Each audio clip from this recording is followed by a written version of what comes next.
Good morning, students. Today we're going to talk about how you're going to use a landscape photograph from an old calendar to create your very own mini masterpiece. Our inspiration is thinking about the television personality Bob Ross and some of his concepts of that there's no mistakes in art, just happy accidents, and that nature isn't perfect, so neither are you. So the objective of this is for you to warm back up into art mode. We've got some big projects coming up for the remainder of the school year here, and I want to start us off with something that's going to build our confidence, focus on our observational drawing skills, and problem solving as we work through this. So be flexible with this project. I'm not looking for something that is photorealistic. I'm looking for something that is abstract or representational. So step one, got to pick a picture. Step two, you need to pick a small colored piece of paper. We're so used to working on white, let's work on a color. It gives us a background boost for our pigment that we're going to use, chalk pastel, which you already know a little bit about because you worked with that in library and STEM when you did your galaxy piece. So I choose my piece of paper and I'm going to decide if I want my composition to be vertical, you can change it, or horizontal. I think I'll go horizontal for this one. And when I draw, I am beginning, first of all, with always the same things. I'm going to write my name on my artwork, as well as my class code. 6-ST for stop or splain. Write your teacher's name. Give it a flip. And now I'm going to draw, focusing first on where the land masses are in my image. And it's a very basic drawing. So I'm going to start first with the horizon. That's where my land meets the sky, or the land meets a mountain range, or the edge of the ocean, whatever's in your piece. So this is my horizon line first. Then I've got from the corner of my image these mountains that come down on a diagonal. And again, I'm not focusing on, oh my gosh, I missed a mountain. It's not a big deal. This is a very simple form.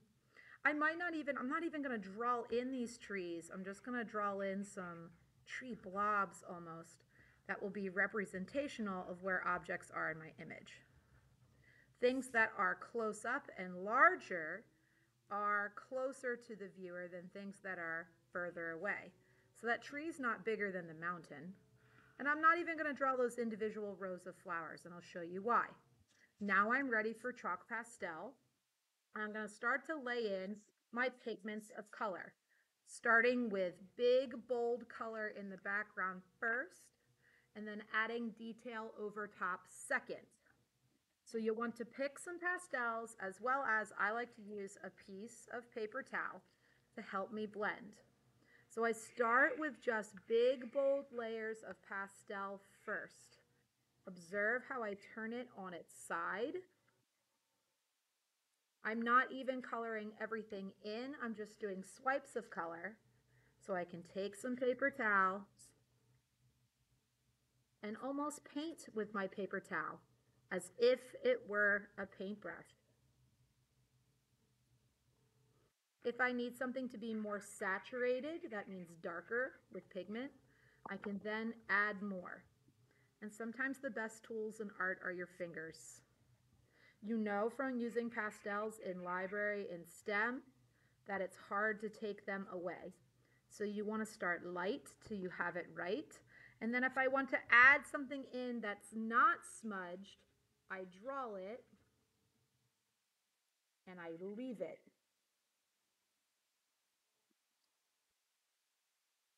If I would overblend that white, it would just blend into my piece.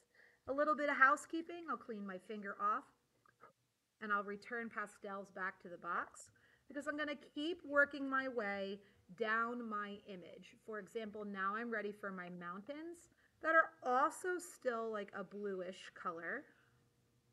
That's what they appear in the distance. And again, what was my strategy? Look what I'm doing. My pastel is on its side, and I'm even coloring over top of where my trees are. Why?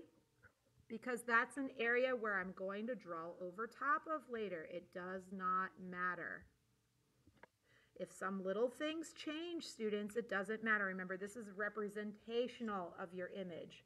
I'm not looking to see if you are drawing the exact same thing. Pastel turned on its side, and that's how I lay in my big swipes of color to start my image. Now I can come in and draw a detail, which would be, for example, in my mountains, this is a brown and black, some of the texture for the rock.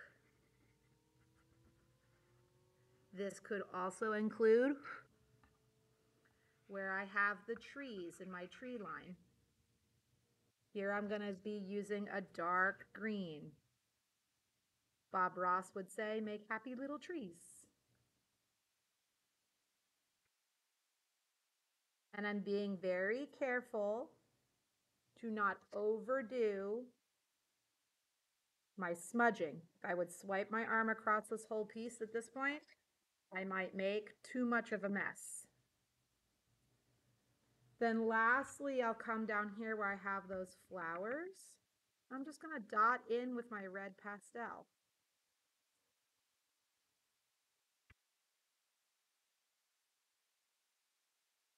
As I keep going and working my image, sixth graders, you will notice I'm already at 6 minutes and I nearly have a completed artwork. At the end of class, you need to put away 2 things to keep. Your image that you're drawing, if it is done, if it's finished, put it on the drying rack. If you are still working on it and need it for a second class, set it in the red bin on top of your picture. You'll need to save your picture so you can look at it a second time. If you don't follow that step and you're careless cleaning up, I won't be able to get the same image back to you and you'll have to make it up. To clean up your table, pastels need to go back and sit with their cousins, greens with greens, yellows with yellows, blues with blues. And if your table is a mess or your fingertips, use one baby wipe from your table to run it over your fingers, run it over your mess.